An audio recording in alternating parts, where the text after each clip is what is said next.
मैं शुरुआत सबसे पहले राजकुमार भाटी जी आप ही के साथ कर रही हूं, क्योंकि जो एक बयान आपके नेता ने आज के दिन दिया है उसे लेकर आप देख ही रहे हैं कैसे माहौल गर्मा गया है। मैं आपसे सिर्फ एक सवाल पूछूंगी, उसके बाद राजकुमार भाटी जी आप बोलेंगे। प्लीज राजकुमार भाटी जी को स्क्रीन पर रखें और राजेश जी को स्क्रीन पर रखें। मुसलमान जो ढाबे वाले हैं कांवड़ के यात्रा के रूट पर, वो कह रहे हैं कि सबकी अपनी अपनी आस्था है। अगर किसी को आस्था के तहत लगता है कि ये कराना ठीक है कि नाम की पहचान उजागर हो, तो वो अपने आस्था के तहत करें। लेकिन एसटी हसन साहब कह रहे हैं ये आतंकवाद है, ये आतंकी जैसा कारनामा है। किसकी बात मानूं मैं? नहीं, कांवड़ यात्रियों की पवित्रता बनाए रखने के लिए, उन्हें सुविधाएं देने के लिए, उन्हें सहूलियत देने के लिए, उनके रास्ते आसान करने के लिए जो सरकार को उचित लगता हो सुविधाएं दे, वो व्यवस्थाएं करे, वो कानून बनाए, नियम बनाए। लेकिन उन नियमों का पालन करने के लिए हमारे पास सरकारी एजेंसियां हैं, पुलिस है, पीएसी है, प्रशासन है, पूरा अमला है हमारे पास। उसमें धर्म और जाति के नाम पे बने संगठनों को ये छूट देना जी, ये बीच में अब आ रहा है। ये तो कोई डिबेट का तरीका है नहीं। मैंने बोलना शुरू किया। बोलिए भाटी जी। ये तो कोई तरीका है नहीं डिबेट का।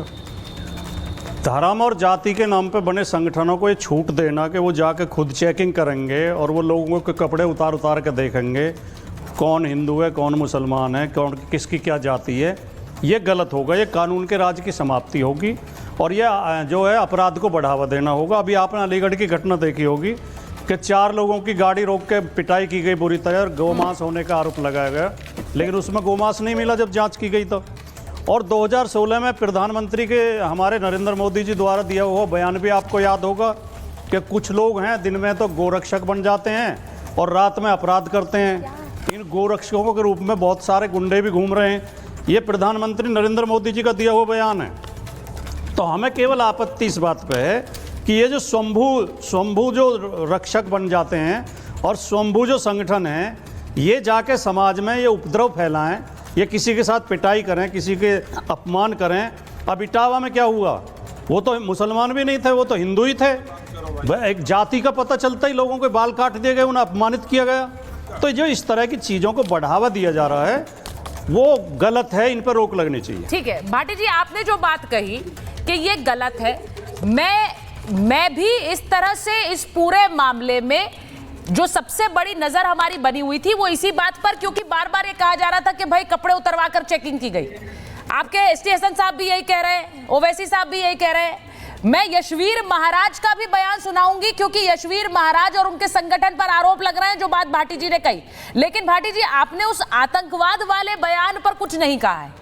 मेरा सवाल यह है कि जो कांवड़ यात्रा के लिए निकलते हैं राजेश जी, जो इस यात्रा की धार्मिक मान्यता को समझते हैं और हिंदू धर्म में इसकी मान्यता बहुत ज्यादा है, उन लोगों के लिए जब वो ये सुनते हैं कि एक बड़ा नेता जो सांसद रहा है वो कहता है कि देखिए ये तो जो नाम बताने की बात कर रहे हैं, ये सीधे आतंकी वाला कृत्य कर रहे हैं, पहलगाम वाला कृत्य कर रहे हैं।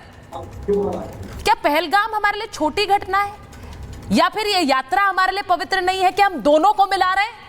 राजेश जी देखिए, समाजवादी पार्टी सुचिरता जी हर वो काम करती है जिससे हिंदुओं को चोट पहुंचे, हिंदुओं की भावना और श्रद्धा को चोट पहुंचने का काम करे। समाजवादी पार्टी के प्रवक्ता का आधिकारिक बयान है कि वहां तो गुंडे जाते हैं कांवड़ यात्रा करने के लिए। अब बताइए, ये गुंडा बताने का काम करेंगे? रही सही कसर उन्होंने पूरी कर दी। टी.एन. हसन साहब ने, उन्होंने कहा ये आतंकवादी, ये आतंकवादी। आप कल्पना कर सकते हो जो श्रद्धा के साथ कांवड़ यात्रा निकाल रहे हैं वो आतंकवादी हैं। इनकी औकात है हज यात्रियों को गुंडा कहने की, इनकी औकात है हज यात्रियों को आतंकवादी कहने की। ये केवल अपनी वोट बैंक की राजनीति के लिए लोगों में भेद पैदा करना चाहते हैं। और मैं पूछना चाहता हूं भाटी जी से, आप मुझे बताइए, नाम बताने में आपत्ति क्या है? क्या दिक्कत है आपको नाम बताने में? आधार कार्ड दिखाने में दिक्कत क्या है? आप राजकुमार भाटी हैं, शान से कहते हैं कि मैं राजकुमार भाटी हूं, मैं राजेश चौधरी हूं, मैं कहता हूं शान से कि मैं राजेश चौधरी हूं। और उत्तर प्रदेश खाद्य सुरक्षा अधिनियम ये कहता है कि जो फूड का व्यापार करने वाले लोग हैं उनके लिए लाइसेंस जारी होगा, उनका रजिस्ट्रेशन होगा, उनका प्रमाण पत्र वो अपना जहां बैठेंगे स्पष्ट पढ़नीय अक्षरों में लगा करके रहेंगे जहां उनका दुकान का बोर्ड लगा होगा उसके नीचे अपना नाम लिखेंगे। भाई आप पंडित जी ढाबा चलाएंगे, हमें कोई आपत्ति नहीं है, नीचे इस्माइल, अरे आप चलाओ ना इस्लाम ढाबा, किसने रोका है? अल्लाह के नाम पर रखो, किसने रोका है? नबी के नाम पर रखो, किसी ने रोका है?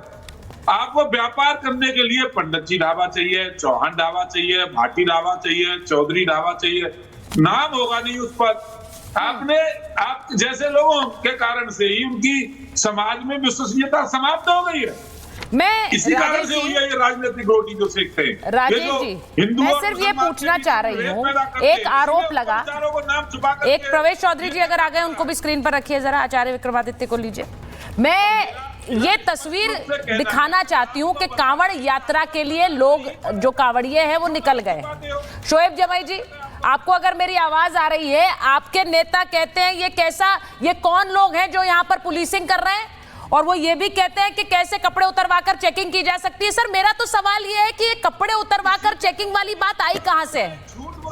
क्योंकि इस पर जो यशवीर महाराज हैं, जिनके संगठन पर यह आरोप लग रहा है, जरा शोएब जी को स्क्रीन पर लीजिए और आचार्य जी को लीजिए, प्रवेश जी को लीजिए स्क्रीन पर। मैं पूछना चाह रही हूं शोएब जी, ये कहां से आ रहे हैं आरोप?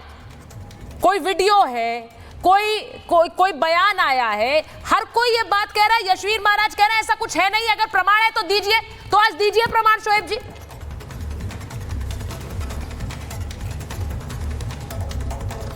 देखिए सुचारिता जी, जब कोई व्यवस्था करनी होती है उस समय पुलिस जब अपना काम करती है या प्रशासन अपना काम करता है, सरकार अपना काम करता है, तो लोगों के मत हो सकते हैं, उसके बचाव भी किया जा सकता है, उसकी आलोचना भी होती है, ये अलग अलग मामले। लेकिन क्या पुलिसिंग का काम किसी और संगठन को सौंपना और उसकी बचाव करना, ये आपको लगता है ठीक है? ना मीडिया को उसका बचाव करना चाहिए, ना भी किसी सब समाज के लोगों को, ना किसी पॉलिटिकल पार्टी को उसका बचाव करना चाहिए।